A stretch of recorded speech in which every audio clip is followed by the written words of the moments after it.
Ana Maria da Costa Ribeiro, para mim, é a nossa Blavatsky brasileira. Virginiana, de ascendente em Aquário e Lua em Capricórnio. Usou todo o seu critério, reverência e capacidade de construção para fundar a Urântia, a escola de ciências ocultas mais completa do Brasil. Autora de, por enquanto, 50 livros sobre astrologia, mitologia, runas, cabala, regressão de vidas passadas, constelação familiar, metagenealogia, entre eles, aquele que é considerado o livro de astrologia mais completo do Brasil, pelos astrólogos, que foi chamado de A Bíblia da Astrologia, que foi o primeiro livro que eu li dela, Conhecimentos da Astrologia. Foi o primeiro que você escreveu, professora? Foi. Nossa, chegou chegando, né? E já chegou chegando. Estreou, né? Esse aqui é o de constelação familiar. Constelação familiar, metagenealogia e psicomagia. Então, vamos lá. Professora, eu estou vendo aqui muitas pessoas do seu público, meu pessoal já botando foguinho lá, vai ser cabeça. Muita gente do seu público, né, que a maioria já deve ser iniciado, mas tem bastante gente aqui do meu público também que não conhece, que às vezes ouviu falar. Estou vendo bastante gente da arte-terapia, que talvez conheça, mas tem gente também que ou não ouviu falar, ou ouviu falar, mas não conhece. Então, eu vou perguntar como leiga, tá? Pode perguntar. Estou vendo aqui muita gente que eu também não conheço. Tem algumas que são alunas, mas tem outras que eu também não conheço. A Carol foi minha aluna numa escola pública lá em Irajá, né, Carol? Então, professora, explica para o público leigo quem foi Bert Hellinger e o que é a constelação familiar. Eu posso dizer... Bem, eu estudei, fiz alguns simpósios com Bert Hellinger e também estudei paralelo, e hoje em dia a experiência me mostra que eu não concordo com muitas coisas das regras da constelação familiar. De modo que, quando eu dou o meu curso de metagenealogia e constelação familiar, que, aliás, eu vou começar no ano que vem, mais uma turma, eu modernizei, atualizei tudo que está ali. A constelação familiar, dentro do sentido geral, é extremamente antiga. Quem conhece antropologia já viu isso funcionando em diversas culturas. E que depois foi adaptada pelo Bert Hellinger. Eu não vou entrar em detalhes a respeito nem da pessoa, nem da maneira como está sendo dada agora. Por quê? Primeiro, se você, hoje em dia, você agir, você atuar com aquilo que você aprendeu ontem, você é um iludido. Você está por fora. Porque todo dia tem uma coisa nova. Todo dia tem um desafio, como nós vimos recentemente pela Covid, por exemplo.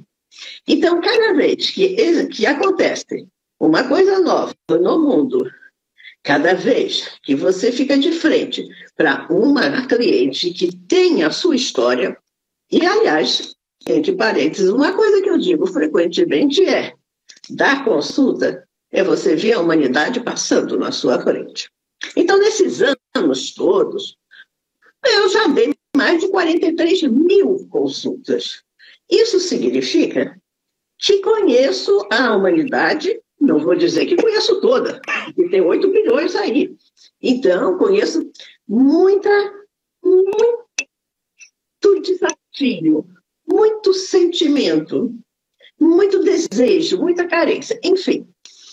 E aí, se você vai dar um tipo de desenvolvimento de aconselhamento para uma pessoa conforme uma técnica, é pouco, é pouco. Eu diria até o seguinte: qualquer técnica sem a filosofia ela vira... Ela se perde, ela fica como aritmética. E a constelação familiar, e não é só constelação familiar, estou me referindo a isso porque é o tema da sua entrevista. Mas isso serve para qualquer uma. Qualquer uma. Então, se você ficar exclusivamente na técnica, é engessado. É importante que tenha-se um conceito, que tenha-se uma filosofia, mas que também se conheça a humanidade. De modo que não dá para fazer consultas, por exemplo, nem dar aulas desse tema, se não tiver uma tremenda experiência de vida. Você já ouviu falar várias vezes naquela frase: só pode consolar quem tem o coração dilacerado. Mas eu acrescento: quem teve o coração dilacerado e se restaurou. Porque se não se restaurou, não. Aí fica tendencioso. Então, para que uma técnica funcione, tem que haver não só uma filosofia, mas uma sensibilidade, uma questão de você chegar até a alma da pessoa. Então, em princípio, o propósito da constelação familiar é muito interessante, que é de você simplesmente fazer com que a pessoa se encaixe, se integre dentro da vida dela. Mas quando vem com determinadas cobranças, com determinadas regras, isso também quero me referir a todas as técnicas, a todas. Seja astrologia, seja vidas passadas, seja numerologia, todas elas dentro das ciências ocultas que eu estou falando, mas isso também serve para as outras que não são ciências ocultas. Como Jung dizia, você não pode dar uma consulta com alguém que tenha um conhecimento, uma experiência acima da sua. O que significa que para você trabalhar com constelação, e que eu prefiro até o nome metagenealogia, conforme Alejandro Jodorowsky, que é muito mais humano, que é muito mais vivido, que atinge muito mais as pessoas. Sim. A doutora Von Franz, que é junguiana, ela foi o braço direito de Jung, né? E ela fala que entre os xamãs, a diferença entre o xamã e o doente mental é que ambos passaram por uma crise. Só que o xamã, ele superou, ele se curou. Exatamente. Então, ele pode guiar, né? Exatamente. De fato, ninguém pode guiar ninguém aonde nunca foi, né? Exatamente. A segunda pergunta era justamente quem foi Jodorowsky e do que se trata a metagenealogia. Veja bem, Alejandro Jodorowsky foi diretor de teatro, de cinema, e desenvolveu muitas técnicas também, vamos chamar de chocantes. Na verdade, o chocante, ele alerta a pessoa. Não vou entrar em detalhes das técnicas chocantes, mas... Esse povo de teatro é todo doido, professora. Gente, minha formação é de artes cênicas. Está lidando com as emoções, está lidando com os sentimentos. E ele é fundo, né? Ele ainda está vivo, né? E o que acontece é que ele desenvolveu esse tema, metagenealogia, e até chamando que a família é uma jaula e um tesouro ao mesmo tempo. E a metagenealogia, que é a sua árvore genealógica paralela, psíquica, não vai... tem coisas bem parecidas com a constelação, mas tem uma outra forma que é de ouvir a alma da pessoa. Então, isso está claro, eu estudei essas duas técnicas e modifiquei tudo do meu jeito. Modifiquei porque não é de mania, não. É porque eu lido com o cliente. E ao lidar com o cliente, a gente está vendo a realidade. Então, é isso. Então, a metagenealogia, ela olha o histórico dos pais, dos avós, e dentro daquele histórico é mostrado ali uma coisa que a pessoa hoje tem. Então, se hoje uma pessoa tem, por exemplo, insegurança de ser amada, aliás, mais uma coisa, quem tem insegurança de ser amada, quem não se ama, fica caçando pessoas aí pela vida. E aí, quem é que cai na rede? Aquelas que também não vão amá-la. Então, aí dentro disso tudo daí, você vê um histórico trazido pelos seus avós, pelos seus pais e etc. E aí você pega aquilo. Ou seja, você pega a mania de se sentir vítima, você pega a mania de reclamar. Não conheço ninguém assim, não, né? Então, você pega a mania, porque você foi criada com aquilo, porque você achou que aquilo era o normal. Tudo bem, só que um dia você pode ter um problema profissional, de saúde, relacionamento, etc. Enfim, não vou me alongar, porque vou dar o curso depois. E sobre psicomagia, professora? É uma técnica da metagenealogia, né? É uma técnica usada pelo Jodorowsky. Não é que seja obrigatória da metagenealogia. O Jodorowsky trabalhou muito com tarô também. Mas também vários outros que... A psicomagia é antiquíssima. A profissão de conselheiro, por exemplo, tem mais de 3 mil anos. É a única profissão que os robôs não vão ultrapassar. A única não. Uma das poucas. Então, mas para você ser conselheiro, você tem que ter experiência de vida, você tem que conhecer o mundo, você tem que conhecer um pouco de psicologia, tem que ter sensibilidade, tem que ter cultura, tem que ter meios de falar com a outra pessoa. A psicomagia é um ato transformador, emocional, poderoso. Se não fosse poderoso, não era transformador. Que se dá para o cliente quando a pessoa tem um negócio que está aqui atravessado. Não é fácil. A psicomagia, todas as culturas fazem. Chamam com outros nomes, chamam de oferendas, por exemplo, chamam de ritos iniciáticos, chamam de ebós, chamam de determinados comportamentos que fazem uma transição na sua vida. Por isso não pode ser uma coisinha misturuca. Tem que ser alguma coisa que mexa lá dentro.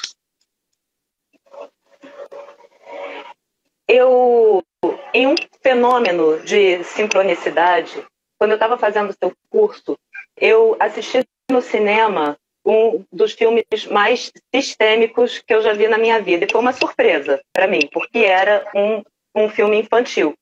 E eu estava levando meu filhinho, que é uma criança era uma criança de 6 anos, que do espectro autista, eu não faço segredo para ninguém, muito pelo contrário, eu levanto a bandeira com muito orgulho contra o preconceito. E eu estava trabalhando justamente a atenção. Eu ainda não tinha conseguido fazer dele assistir um filme no cinema. E esse foi o primeiro filme que prendeu a atenção dele. Não só prendeu, como ele saiu do cinema compreendendo uma chave como que virou, talvez várias, na cabecinha dele. Ele saiu falando, ele conseguiu verbalizar coisas sobre a nossa casa e conseguiu compreender coisas sobre os processos da nossa família. E eu acredito que, assim como ele, muitas outras crianças e adultos também tenham compreendido intuitivamente coisas a partir desse filme. Então, quando eu vi o efeito que o filme fez na minha casa, eu tive a ideia dessa live.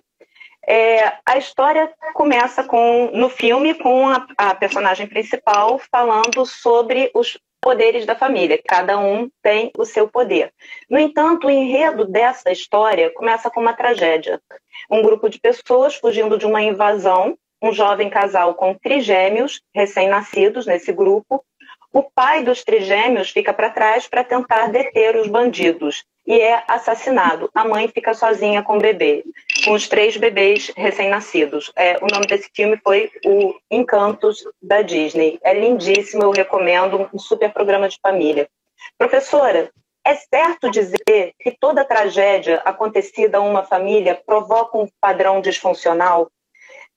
Caso positivo, como é que isso acontece? Existe uma coisa que se chama epigenética. Epigenética é quando acontece ou numa família ou com uma pessoa um fato marcante, podemos dizer até insuportável. E aí, esse fato, a pessoa leva um choque. Por exemplo, imagina agora a guerra na Ucrânia. Todas aquelas pessoas que estão vivenciando a guerra na Ucrânia, inclusive também os soldados russos de um jeito e os ucranianos de outro, porque é uma guerra, então sobra para todo mundo. Essas pessoas estão passando por um trauma. E isso é inesquecível. Isso é um fator epigenético. E que, quando essas pessoas tiverem filhos, as crianças já vão nascer com aquele trauma materno ou paterno. Da mesma maneira que as crianças que já existem agora e que passaram por isso vão manter essa situação de uma maneira inesquecível. Quando elas se tornarem adultas, elas não poderão, por exemplo, se casar com uma pessoa superficial, fútil, ingênua, que não tenha passado por nenhum trauma. Porque não daria liga. Não teria nem o que falar entre eles. Então, esses fatos, eles provavelmente exigirão que a pessoa se relacione com outras pessoas que também passaram por alguns fatos marcantes, não precisa ser igual. Mas quem passa por uma situação dessas, não dá para ter uma relação íntima com quem é ingênuo. Podemos chamar isso de perda da inocência. A perda da inocência pode ser de várias maneiras. Algumas são dolorosas, outras são estupendas, maravilhosas. A pessoa não é mais a mesma coisa. Então, isso marca. E os seus descendentes, a maioria, pode ser até que algum caia fora, a maioria vai ter esse mesmo traço. Seria isso. Entendi. Aí eu até acrescento outra coisa. A natureza, seja ela mineral, vegetal, animal, humana, ela fala. A natureza tem uma vida. Todas as coisas da natureza, ó, aqui atrás você está vendo ali uma natureza. Lindíssima. Eu não fico fora da natureza, porque ela fala. Então, a natureza, ao falar, você aprende muita coisa com ela. Você entende muita coisa. Aí o que acontece com o facilitador ou o consultor? Esse consultor, esse facilitador, ele precisa saber falar a linguagem da pessoa, a linguagem da alma da pessoa. Se eu quero falar com as plantas, eu vou falar a linguagem das plantas. Se eu vou falar com o meu gato, o meu cachorro, eu vou falar a linguagem dele. E se eu for falar com o cliente, ou se eu for falar com o funcionário, ou seja lá com quem for, eu vou ter que falar na linguagem dele. Se não falar, não tem entendimento. E a outra pessoa até começa a se distrair, sai fora do ar. Deu para entender? Acho que então, ficou bem. Então, o que eu quero dizer é, para aquelas pessoas que querem dar consultas Elas têm que ralar. Elas têm que estudar. Elas têm que pesquisar. Elas têm que observar. Elas têm que pensar. Elas têm que comparar. Elas têm que viver. Uma pessoa que tem uma visão estreita é só a visão da sua própria vida. Uma pessoa que tem essa visão estreita, como é que ela vai entender a visão do outro completamente diferente? É isso aí. O pai se sacrificou pelo grupo todo. A mãe fica sozinha com 3 bebês. Professora, o que a metagenealogia fala, e Bert Hellinger também, sobre esse amor sacrificial que nasce de uma sensação de onipotência, onde uma pessoa se sacrifica por um grupo em detrimento da família? E qual a sua opinião a esse respeito? Cada um que vive a sua própria vida. Cada um que faça aquilo que aguenta. Cada um que faça aquilo que está lhe puxando. Eu discordo de todas as regras. Entendi. Eu discordo de todos os postulados. Mesmo porque Entendi. Você tem essa influência. Aquilo que acontece com alguém, acabei de falar, nessa situação, e a pessoa passa por um trauma. Ela vai ter um tipo de comportamento com os filhos, com os netos, etc., conforme aquela experiência que ela teve, conforme como ela entendeu, conforme ela assimilou aquilo. Não tem regra. Quando você trata do ser humano, eu acho que, estou falando isso pelo atendimento de 43 mil pessoas aproximadamente. Quando você segue uma regra rígida, quando você fica na palavra-chave, você não é entendida, você não alcança o outro, é tempo perdido. É o que eu acho. Você tem que entrar na alma da situação. Para isso, você tem que ter a sua entrega. A sua entrega tem a ver com a sua experiência de vida. E aí, a outra pessoa tem confiança em você e ela se entrega. Mas quando você fica dando regras, isso não é humano, isso é robô. Entendi. Por isso que o profissional tem que ter amplo conhecimento de vida e cultura. Porque o brasileiro não pensa igual a um teutônico, nem igual a um asiático.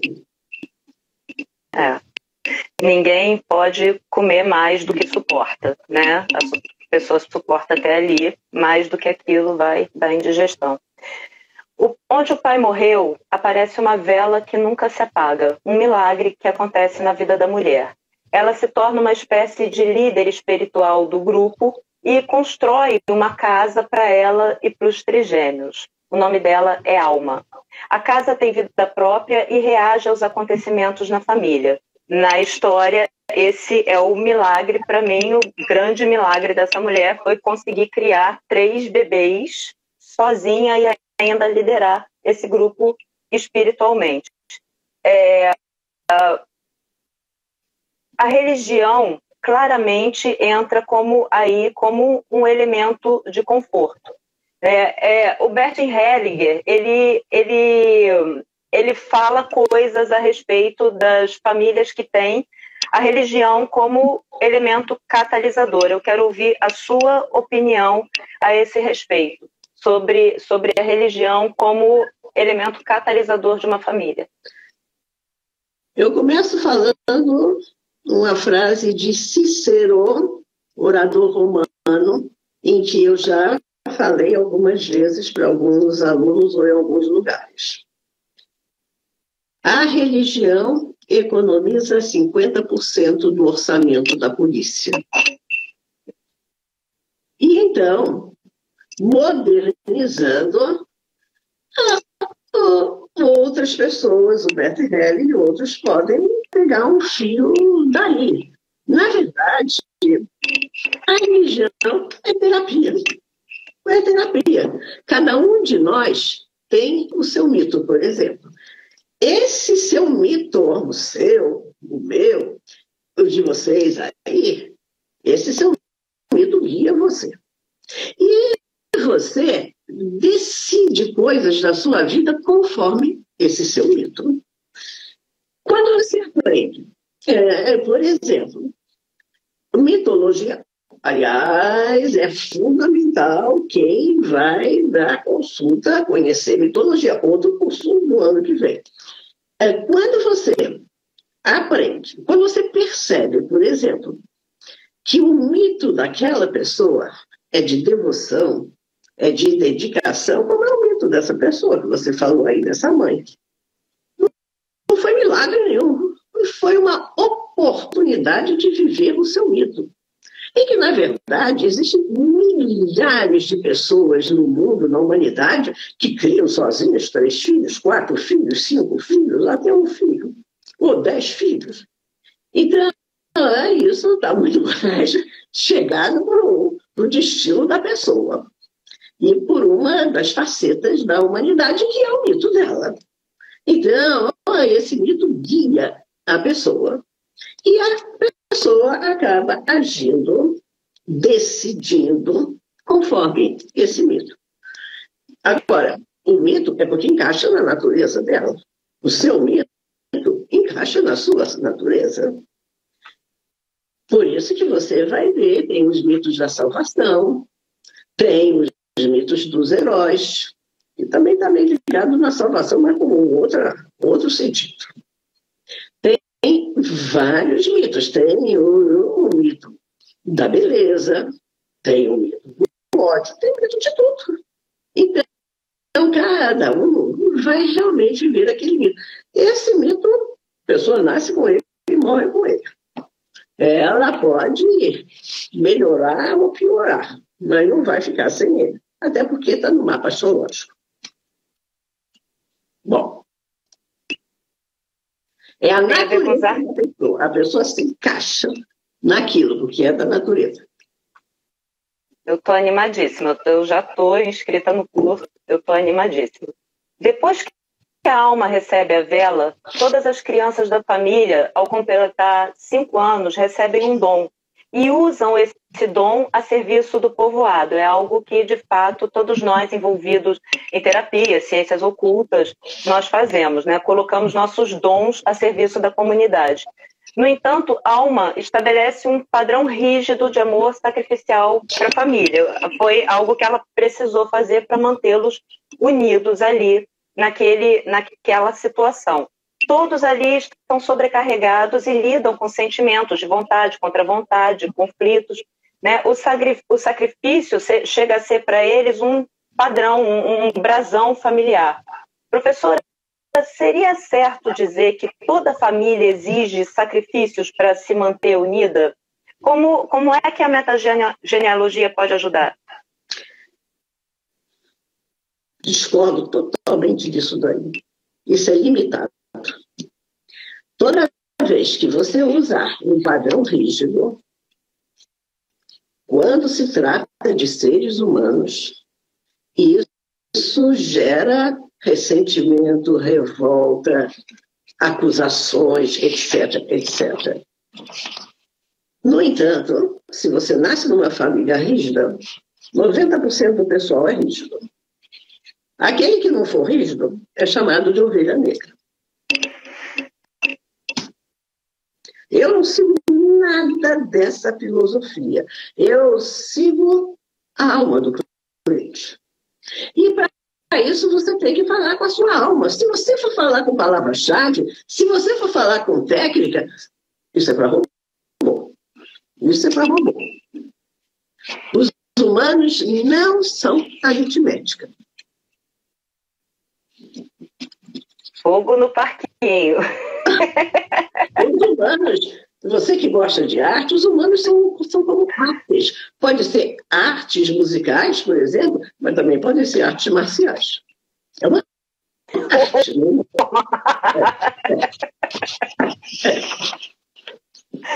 E aí a gente chega na segunda geração. A Alma, ela tem 3 filhos. São 2 meninas e um menino.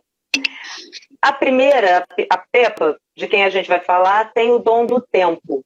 Na verdade, os seus sentimentos interferem no tempo, mas ela tem muitas dificuldades de lidar com isso, porque quando os sentimentos são intensos, o tempo fecha. Professora, pode acontecer em uma família onde a progenitora ou o progenitor reprime os sentimentos, um dos filhos tomar para si o sacrifício de lidar com as emoções que se tornam intensas e à flor da pele? As emoções intensas, elas existem numa grande parte da humanidade. Eu poderia até dizer que a humanidade toda tem emoção intensa. Quando a humanidade ela está com fome, quando ela está faminta, ela tem uma emoção intensa. Quando a humanidade está tranquila, ela pode não ter emoção intensa. De qualquer forma, quando você está sobre uma emoção intensa, por exemplo, uma grande paixão, não existe tempo. O tempo parou. Você não tem fome, você não tem sono, o tempo parou, porque aquilo é intenso. Só que você não pode viver 24 horas assim.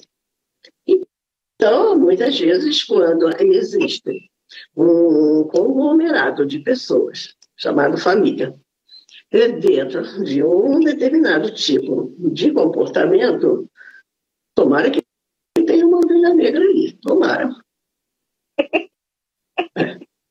Geralmente tem, né? Coitada, ela vai ser criticada, perseguida, etc. Mas são os gênios. A outra filha de Alma é a Julieta. Ela tem o dom da cura e cuida da família e do povoado.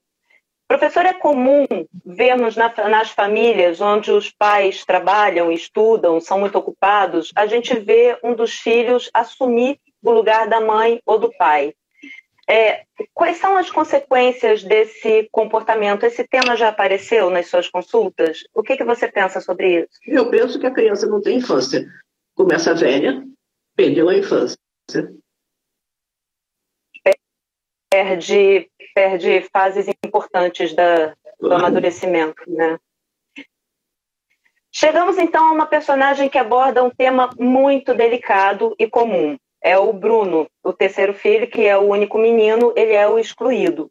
No caso desse personagem, ele foi excluído por ter o dom da vidência. O dom dele foi criticado pela família e pelo povoado, como se, ao ver o futuro, ele provocasse o que ia acontecer. Por isso ele foi excluído. Muitos são os motivos das exclusões nas famílias: racismo, opções sexuais, religião, aparência. Sabemos que muitas vezes as exclusões são necessárias quando há tortura de membro da família. No entanto, vemos atualmente um boom nas redes sociais, onde virou modismo incentivar a autoexclusão do que está sendo chamado de família tóxica. Professora, qual é o efeito de uma exclusão familiar? Isso pode repercutir nos descendentes da família? Como é que a metagenealogia pode ajudar? A metagenealogia aceita a situação e vai em frente. Segue em frente. Não tem nada dessas coisas. Veja bem, todas as pessoas que são inteligentes normalmente são excluídas. Porque a inteligência tira do conforto. Então, é comum. Isso você vê muito facilmente na astrologia, não vou falar de astrologia, mas isso vem na astrologia, no mapa astral de uma pessoa, quando tem uma forma forte de inteligência ali, ela não é nem ouvida na reunião de condomínio. Ela fica de fora. E depois acontece tudo aquilo que ela estava falando. A exclusão, ela pode ser até boa, porque faz com que a pessoa desenvolva os dons. E que se ficar presa num determinado contexto, não teria desenvolvido. Você pode ver historicamente todas as pessoas, historicamente, que aí é fácil de você ver. Todos eles, aqueles que foram célebres, aqueles que foram campeões, aqueles que deixaram alguma marca, não eram paparicanos. E você falou em autista, eu posso te dizer, toda pessoa muito inteligente é autista.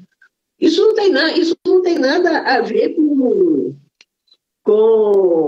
questões médicas, psicológicas, etc. Tem a ver que a pessoa extremamente inteligente, ela não vai perder tempo nem dar bola para aquilo que não vale a pena.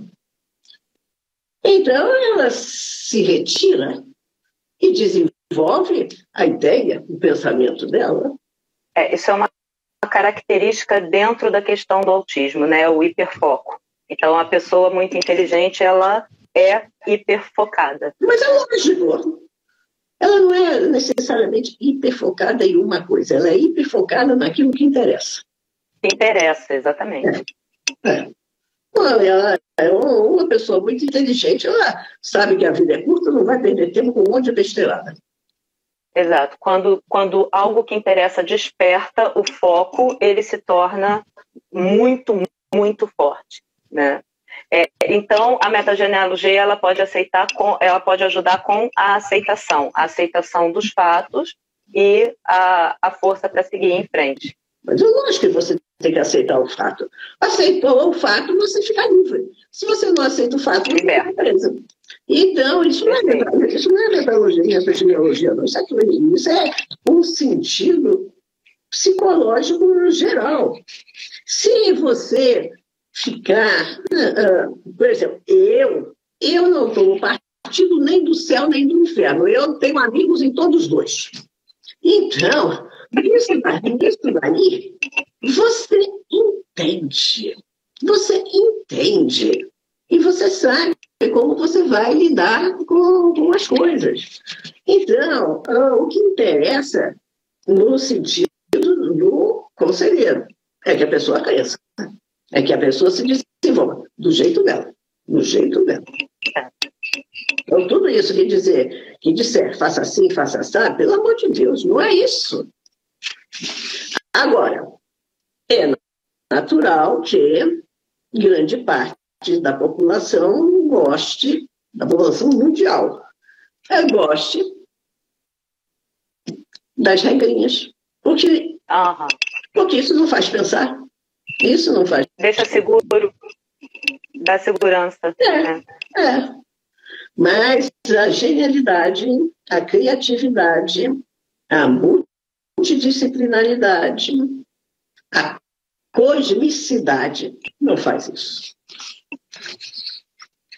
Falando em multidisciplinaridade, a gente está na era de Urano, né? Urano é liberdade. Então, era de Aquário, regida por Urano. Então, esse boom é muito natural, né? O boom da libertação, não é necessariamente libertação.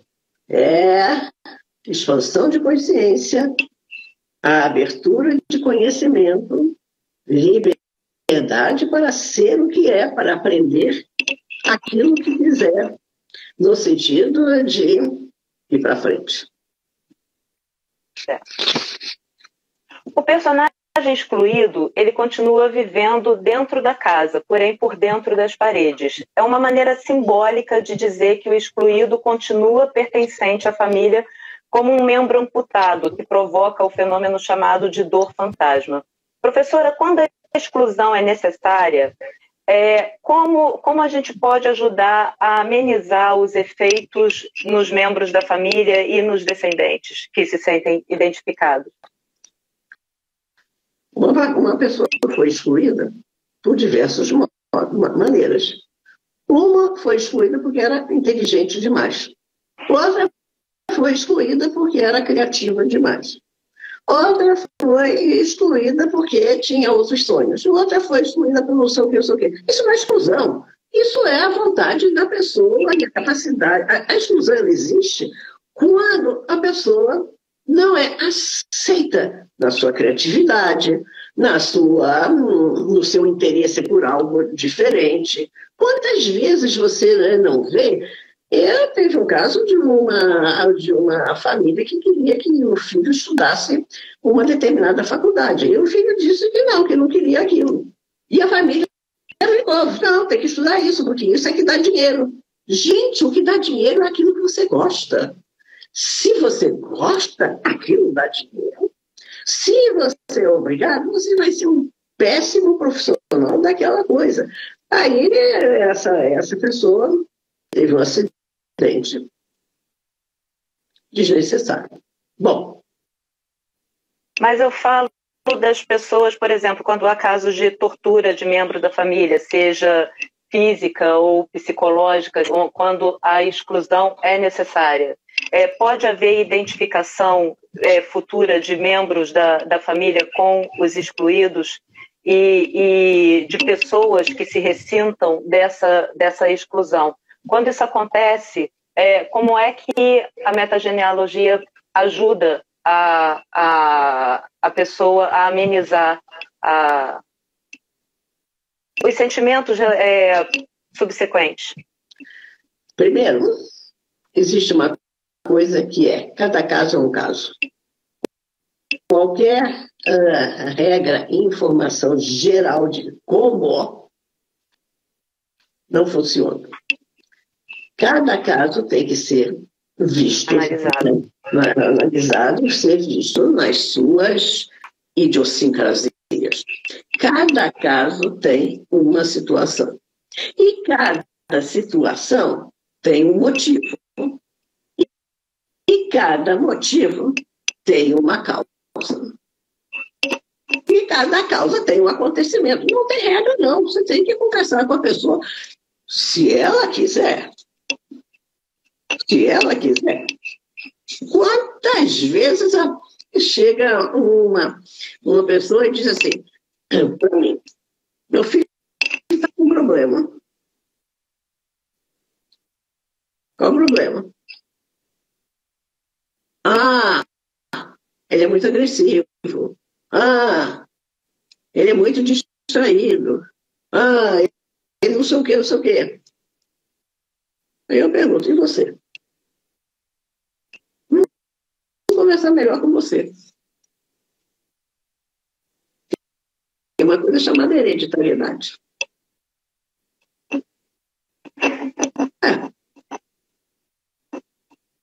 Cada caso é um caso. E quem vai com regra na cabeça se dá mal.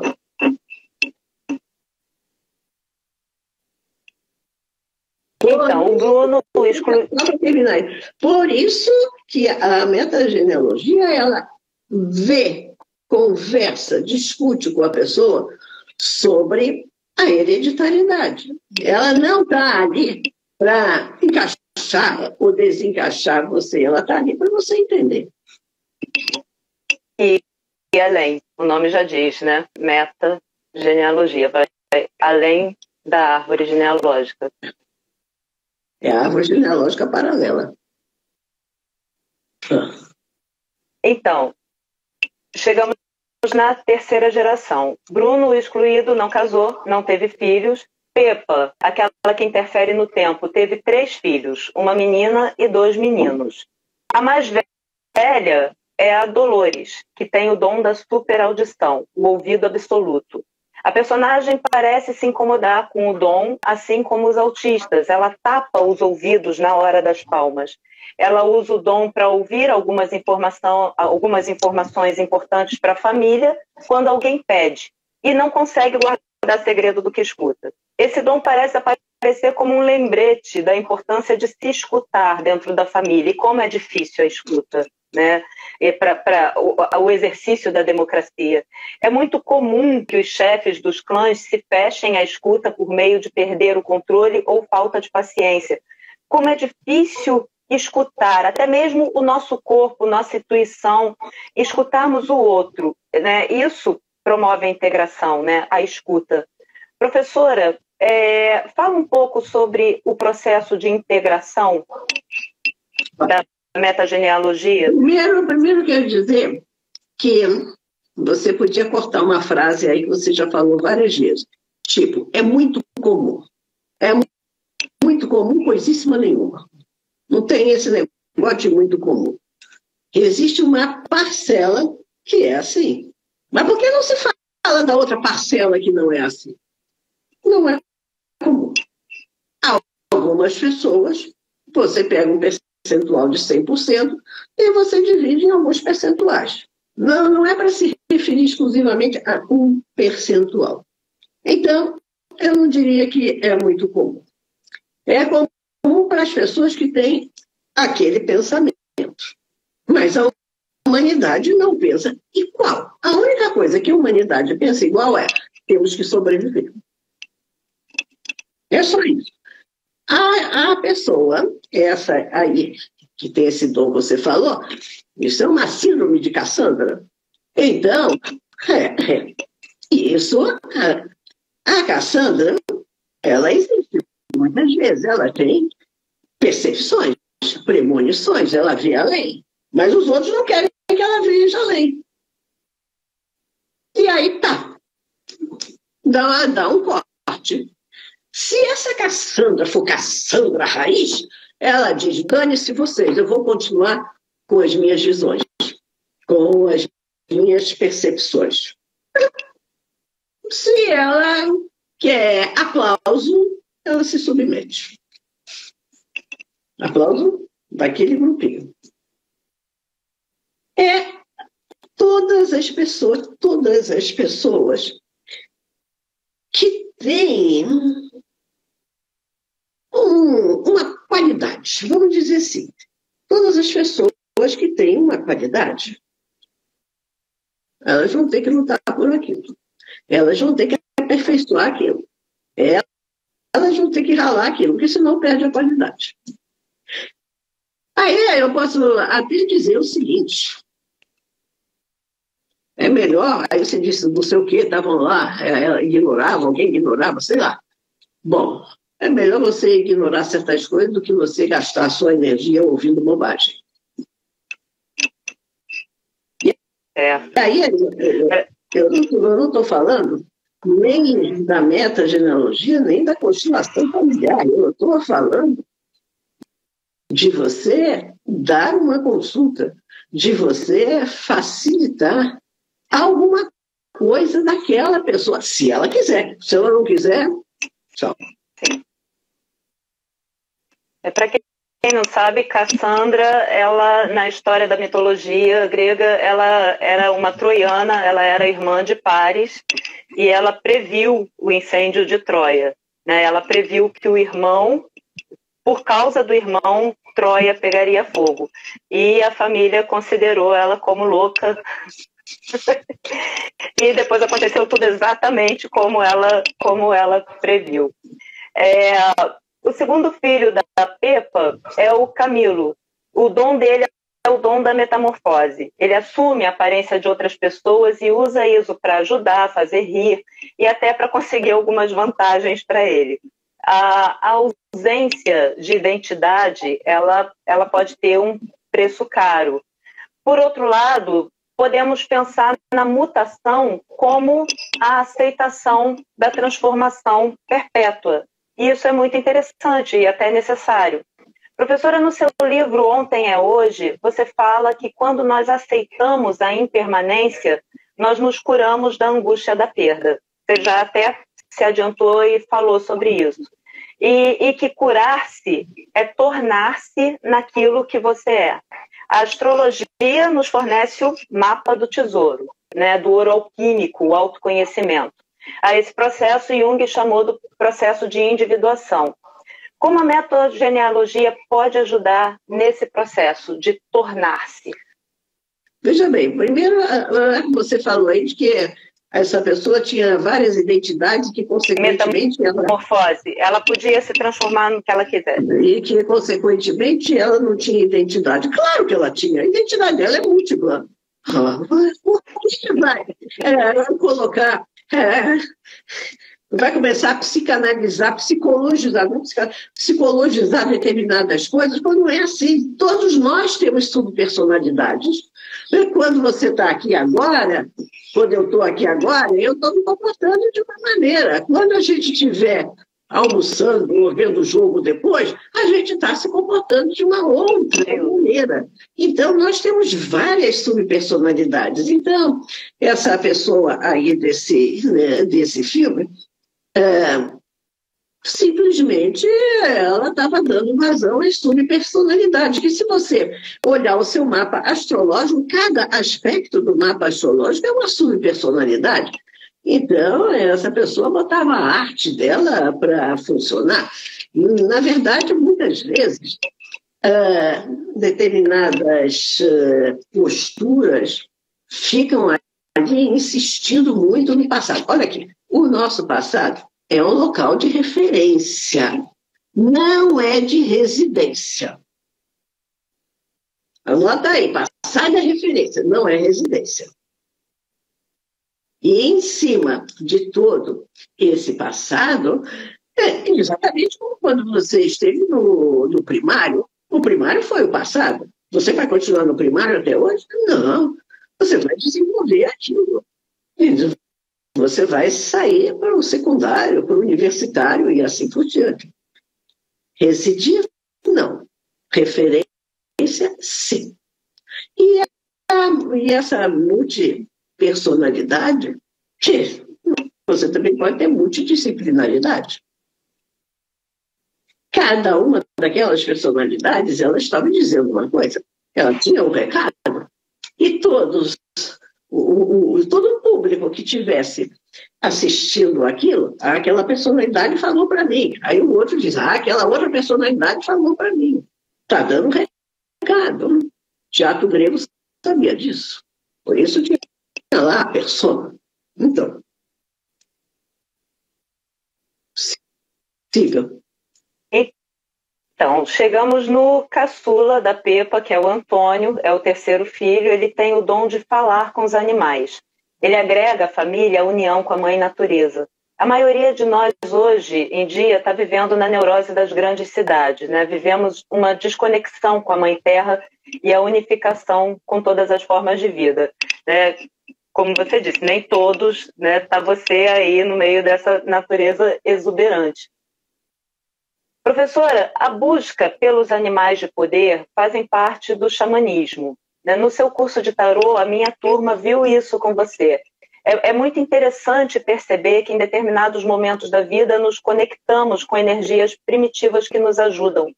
Jodo desenvolveu o psicoxamanismo na metagenealogia. Conta pra gente sobre isso, fala um pouco de como a busca dos totens, dos animais de poder, é trabalhada na metagenealogia.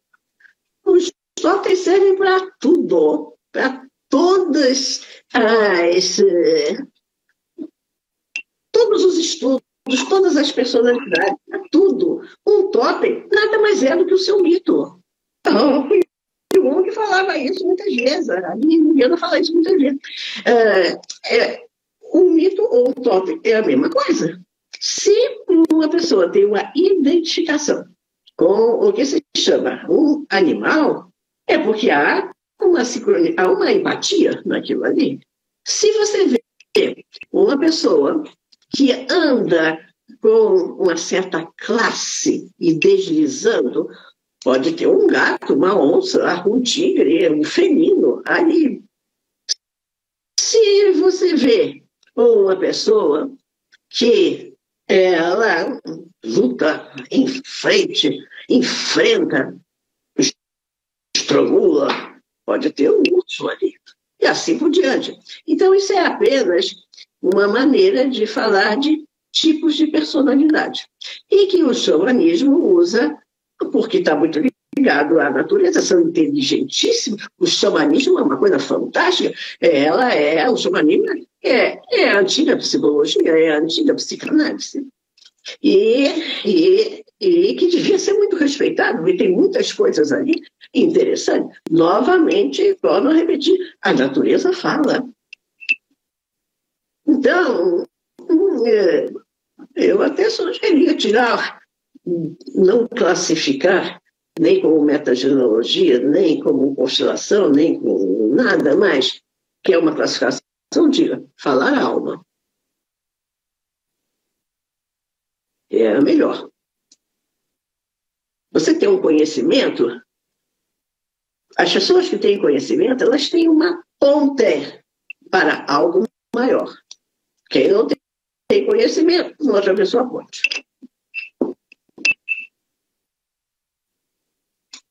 Professora, muitas famílias, assim, agora a gente vai falar dos filhos da Julieta, né? Luísa, a mais velha, tem o dom da força. Cabe a ela todo o trabalho pesado da casa. Ela é solicitada o tempo todo, está sempre disposta, porém está exausta. Luísa praticamente carrega o peso da família. Nós vemos em muitas famílias a cobrança sobre os filhos mais velhos, primogênitos carregando grandes expectativas até violentas em cima deles, ajudando a cuidar dos irmãos, perdendo fases importantes da vida.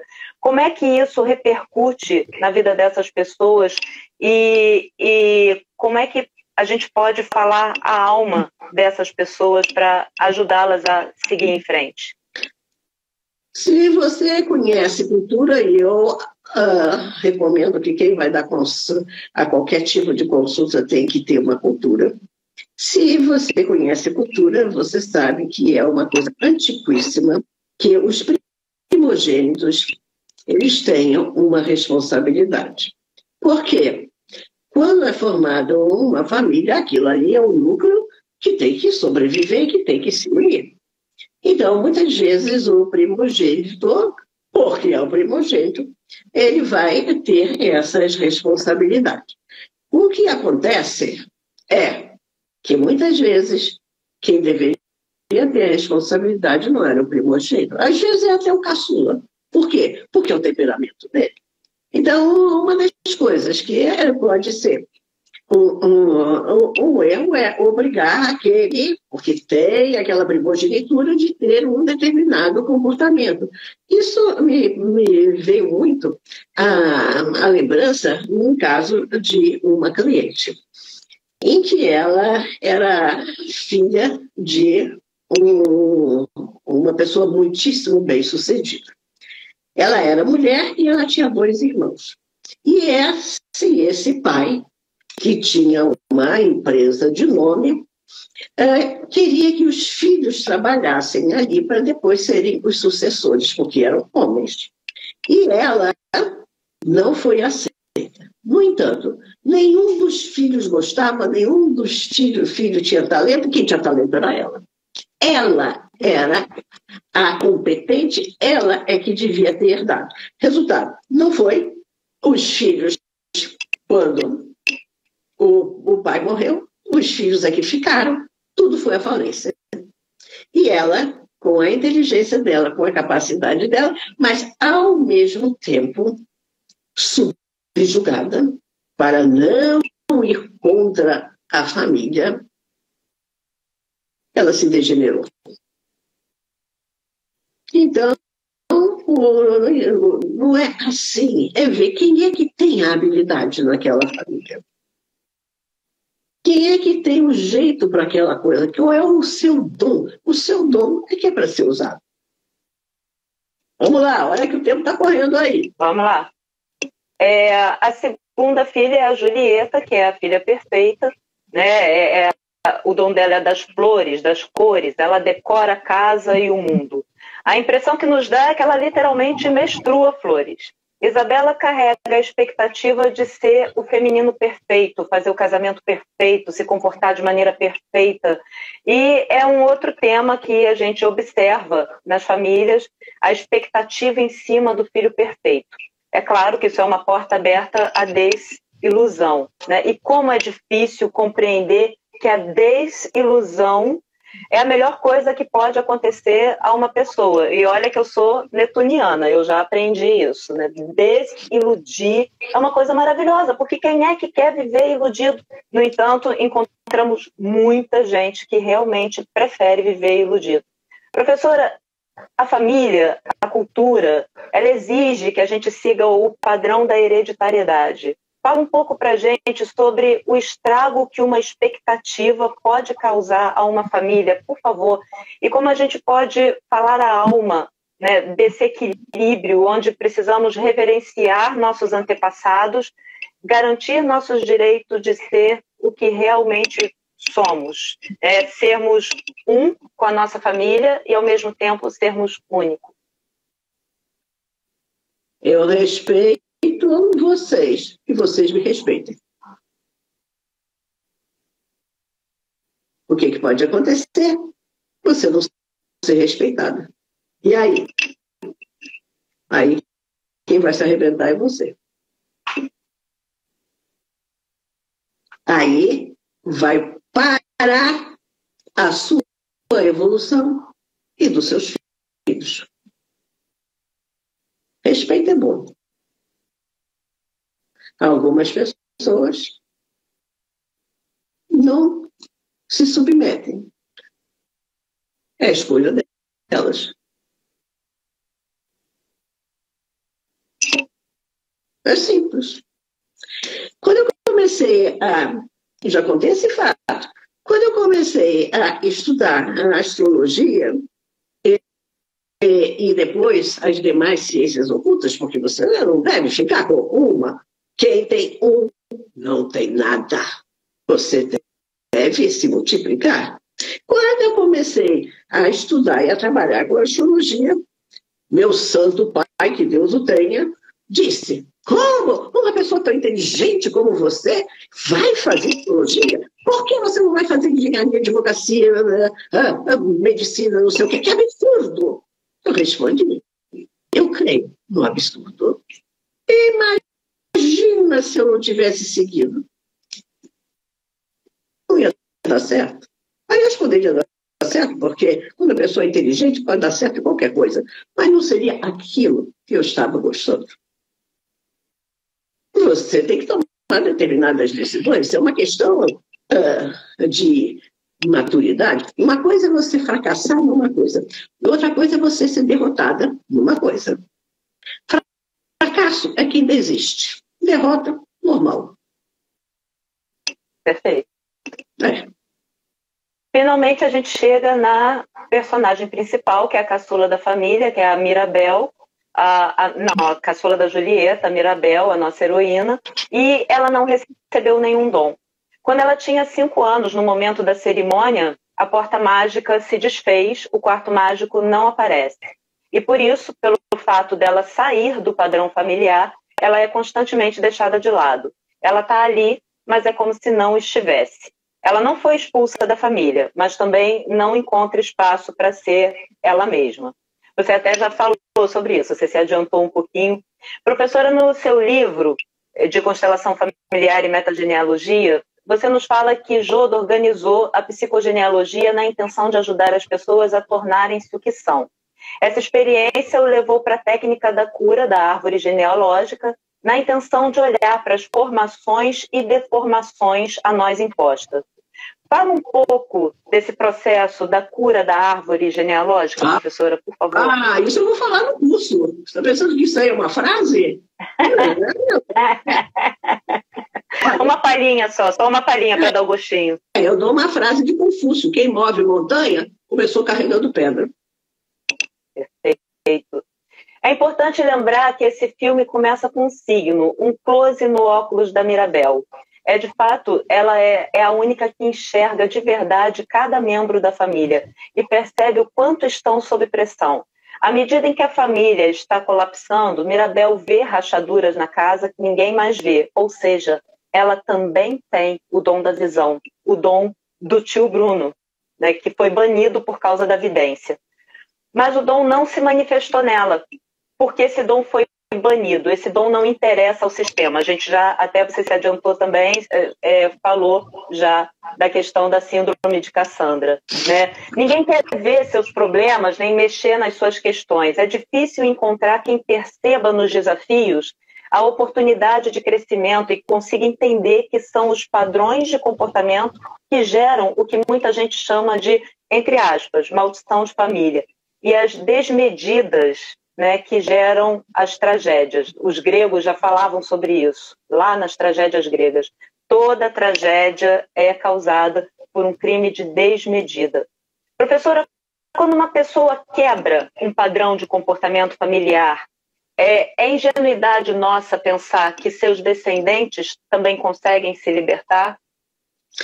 Às vezes sim, às vezes não. Vai depender muito da força psíquica de cada um. E o que acontece muitas vezes nessas situações é as pessoas vivem atacando umas às outras, inclusive na família, como esse caso que você está dizendo. Eu vou contar um segredo para você, eu não tenho saco para ver esse filme, deve ser uma chatice. Vocês podem ter adorado. É lindo, é lindo. Para você, né? Para Netuniano, isso é uma maravilha. Para Netuniano. Não. Mas, enfim, quem não pode ficar atacando o argumento de uma pessoa ali da família, quem não pode, quem não sabe atacar o argumento, vai atacar a pessoa. Então é isso que acontece. Muitas vezes atacam uma pessoa porque não sabem discutir com a inteligência daquela coisa. Então você tem uma educação que você aprende no colégio e aprende na família. Mas a educação verdadeira não é necessariamente essa, não.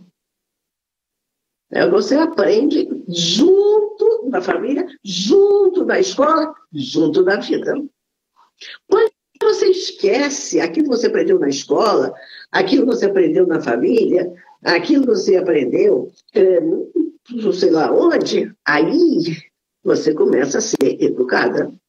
Quem disse isso foi Einstein. Ele falou exatamente isso. A educação é o que fica quando você esquece o que você aprendeu na família e o que você aprendeu na escola. É por isso que eu digo para todos os alunos, e você já deve ter ouvido dizer, aprenda a técnica e esqueça. Isso aconteceu comigo no magistério. Eu saí da faculdade com aquele monte de ista debaixo do braço, né? E quando eu cheguei na sala de aula, eu descobri que eu ia ter que rasgar tudo e desenvolver meu próprio método. Mas você só consegue desenvolver seu próprio método se você tiver um ponto de apoio, né? Como você sempre fala. Me dê um ponto de apoio e eu conquisto o mundo, né? Você sempre fala isso. Claro, você precisa de aprender. Você precisa de aprender e, de preferência, aprender com quem lhe abre a cabeça, porque se fica naquele negocinho com fecheclé, não dá. Então, você precisa de aprender. E depois que você aprende, aí você inventa. Aí cria o seu. Todo mundo sabe que quando você faz uma faculdade, seja lá do que for, o verdadeiro aprendizado é lá na vida, quando você está usando aquilo. Mas se você não tivesse aquela base, você ia se paranar. A partir da onde não tem o ponto de apoio. Por isso é que aprenda essa técnica e esqueça. E quando você tiver uma crise, uma dificuldade, uma tristeza, que vai ter, com certeza, faz parte da vida. Quem sabe não tem uma coisa boa ali? Essa era a próxima pergunta. A maioria das pessoas não procuram os oráculos como fonte de autoconhecimento. Elas procuram para ouvir o que as agrada, né? Você fala muito sobre isso no nosso curso de tarô. Que recado você pode dar para as pessoas, para quando elas forem buscar o oráculo e ouvir algo que não era o que elas esperavam ouvir? Eu não dou recado nenhum, porque cada um faz aquilo que quiser. E cada um atrai o cliente que merece. Quando uma pessoa vem para mim, ela já conhece a minha personalidade, ela sabe que eu estou ali para cutucar, para fazer ela crescer, para fazer ela abrir. Se ela não gosta disso, ela vai para outra pessoa. Eu atendi, não tem problema nenhum. Sem problema nenhum. Ao enxergar cada um na família, né, o dom da Mirabel é o da visão, né? E aí, quando ela consegue ver cada um da família, ela quebra com o padrão. Ela enxerga o cansaço da Isabela, da mais velha, ela enxerga que a Isabela não quer se casar. Então, ela vai se afastando e se sentindo assim, literalmente a casa cai e Mirabel se afasta se sentindo culpada. Sem saber, ela foge para o lago onde tudo começou, onde o avô foi morto. A avó vai atrás dela, a encontra ali. O Bruno também percebe que ela fugiu, sai correndo atrás dela. A avó, então, quando a encontra, conta para ela tudo o que aconteceu, tudo que ela precisou suportar. Acontece ali a permissão dos sentimentos e o encontro de gerações. Professora, como os sentimentos sombrios, reprimidos, não vivenciados por um membro da família pode afetar outros membros? O que você viu na sua experiência em consultas sobre isso? Se a pessoa é fraca, ela se submete, ela entra nesse poço. Se ela é forte, ela diz: isso é seu, não é meu. No momento em que a neta e a avó se encontram no lago, elas se conectam sem julgamentos. Nesse momento, o Bruno aparece e se junta a elas e finalmente é reintegrado. Professora, quando existe a reintegração de um excluído, isso pode afetar a família toda? Como é que isso se repercute dentro da família? Cada caso é um caso. E muitas vezes o excluído é o mais inteligente. E aí até seria melhor seguir a vida dele. Eu acho tudo isso uma coisa, toda essa exposição aí, dentro desse filme, isso é a minha opinião, é tudo na caixinha. É tudo na caixinha. Então, foi com isso... aquele padrãozinho da constelação familiar, né? Aquelas coisas que Bert Hellinger fala. Né? É um padrão que existe em muitas pessoas, mas graças a Deus não existe em todo mundo. Então, não meça as coisas por um determinado por padrões. Padrão. Meça pela criatividade, pela produtividade, pela presença da pessoa. E tudo isso é uma luta, mas de qualquer forma, cada um tem o seu destino. São as lutas da humanidade, né? E seguir em frente é o que importa, né? Se você quer acabar com o sofrimento humano, você tem que eliminar tudo que for negativo. Em você. Em você. Quando a casa cai, todos perdem seus dons e se igualam. Então a família se junta para reconstruir a casa e o povoado vem para ajudar, retribuindo tudo que a família Madrigal fez por eles. A maçaneta utilizada na porta da casa nova é a que seria a maçaneta do quarto de Mirabel, que nunca existiu. Ela contém um M, que é de Mirabel e também de Madrigal. Na minha percepção, Mirabel se predispôs a sentir toda a dor da família e se tornou ali a alma mais forte do clã.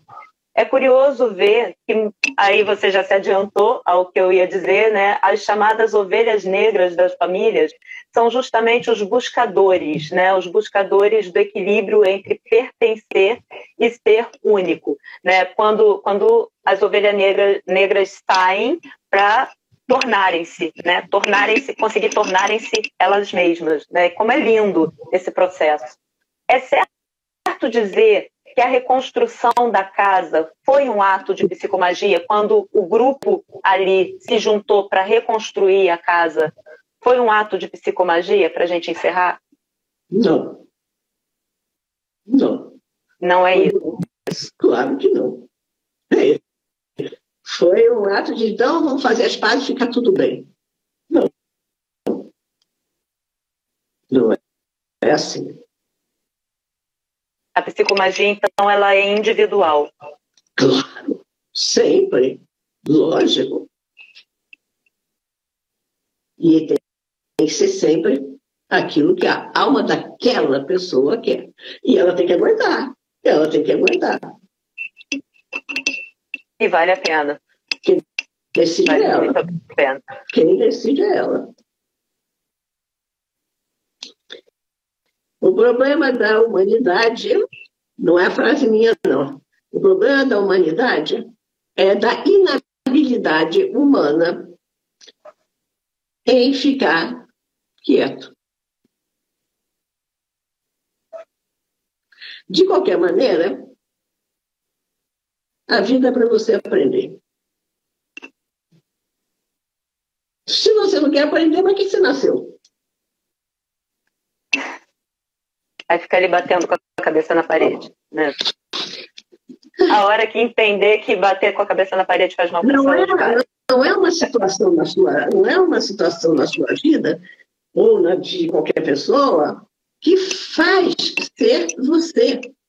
Mas a situação revela o seu comportamento.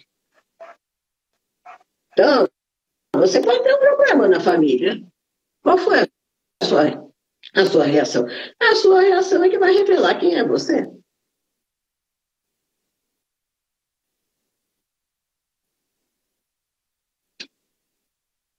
Isso é mais profundo. É. E aí você aguenta o que você decidiu. O que você decidiu. E aí você vai passar a não ficar amando a si mesmo. Se você ficar na caixinha quer dizer, você pode ficar na sua caixinha, não pode ficar na caixinha do outro. Do sistema. Do sistema não te agrada. Porque você vai ter que ficar em outro sistema, porque vai ficar no sistema. Sim, em algum. Não existe fora do sistema. Você apenas tem que escolher qual é o seu sistema. Então, vamos terminar dizendo, quem não se ama, fica caçando pessoas que acabam não amando ela. Porque você não se ama. Se você se amar, bom, aí vai ter menos pessoas ao seu redor. Se você se amar, vai ter menos pessoas. Mas isso é seletivo. Tem aquela frase, né? Diga-me com quem andas, eu te direi quem é. Andas, eu te direi quem é. E é importante salientar que é sempre possível aprender, né? Aprender, se conhecer. As ciências ocultas ajudam muito. É importante saber o maior número possível para essa busca do autoconhecimento, né? A astrologia está ali como um mapa do tesouro também. Quando você se conhece, você tem poder. Quando você não se conhece, os outros têm poder sobre você. Conhecimento é poder. É isso aí. Vamos encerrar então, professora? Vamos. Muito obrigada. Quiser que venha fazer os cursos da Urantia no ano que vem. Tem astrologia, curso aí, metalgenologia, da minha forma, que é a forma da experiência com um monte de consultas. Não é com 2 ou 3, não com uma. É um conhecimento da vida. Eu recomendo muito. Professora, muito obrigada. Muito obrigada. Beijo grande. Beijo a todo mundo que acompanhou a gente. Tchau. Tchau.